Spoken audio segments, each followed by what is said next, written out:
Біз нені түсінбейміз? Қазіргі қоғамда қара жамылған қыз-келіншектер көбейіп барады.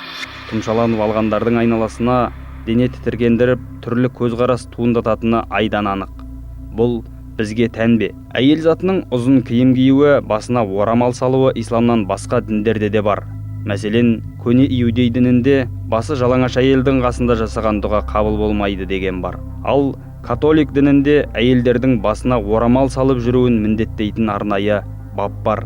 Христиан дінінің көп ағымдары әйелдерден орамал тағып жүруді талап етеді. Бірақ бір нәрсе анық. Сауд Арабиясы мен Ирандағы әйелдер сияқты қара киіп жүру үрдісі барша мұсылмандарға парыз киім үлгісі емес. Араб елдерінде бұл қара киім кию үлгісі абая деп аталады. Есте сақтаңыз, ұлттық дәстүрге сәйкес ұяты мен арын қорғаған қазақ қызының қара киімге орануы жат дүние. Мына тек қана орамал адамды мұсылман қылады дегеннің өзі ақылға сыймайтын далбаса нәрсе. Алланы кісі тек жүрегімен тану керек. Ол сыртқы киімдермен емес. Мен бір өңкей сол қылқынып орамал салатын бір топ әйелдермен бір кездесуде болып қалдым Павлодарда.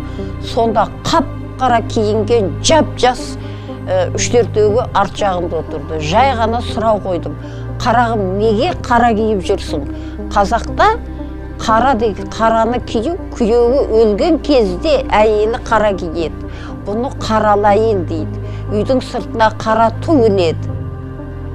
Жыл бойы ол адамның аты тұлданып, жаңағы қара жамылып жүреді. Жыл өткеннен кейін ғана қаралық түсіріледі. Соған бола неге қап-қара болып киініп жүрсің деп айтқаным сол жаңағы үш жақтан шапылдап келіп сөйлегенде сонда мыналар мұсылман емес өңкей бір көк долы көк бет қатындар ғой деп ойладым, шынымды айтсам.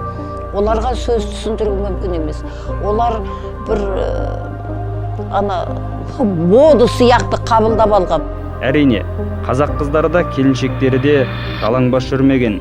Қазақ қыздары тұрмысқа шыққанша орамал тақпаған, сәукелемен ұзатылған.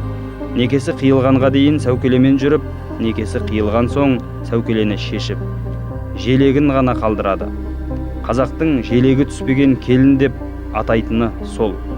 Сондай-ақ, оң жақтағы қазақ қызының кәмшат бөрік, құндыз бөрік, үкілі тақия, моншақты қасаба, шашақты сораба, жырға, тағы басқа да түрлі керемет бас киімдері болған. Тұрмыс құрған соң ақ жаулық салып, кимешек киген. Демек, қыз-келіншектердің қара жамылып, бет жүзін тұмшалап алуы нағыз дәстүрімізге жат, қоғамдағы ең өрескел көрсоқырлық. Арына адал қазақ қызы ешқашан бетін бүркемеген. Ойланыңыз, бетін бүркеп абая кию ол араб әйелдерінің дәстүрлі ұлттық киімі.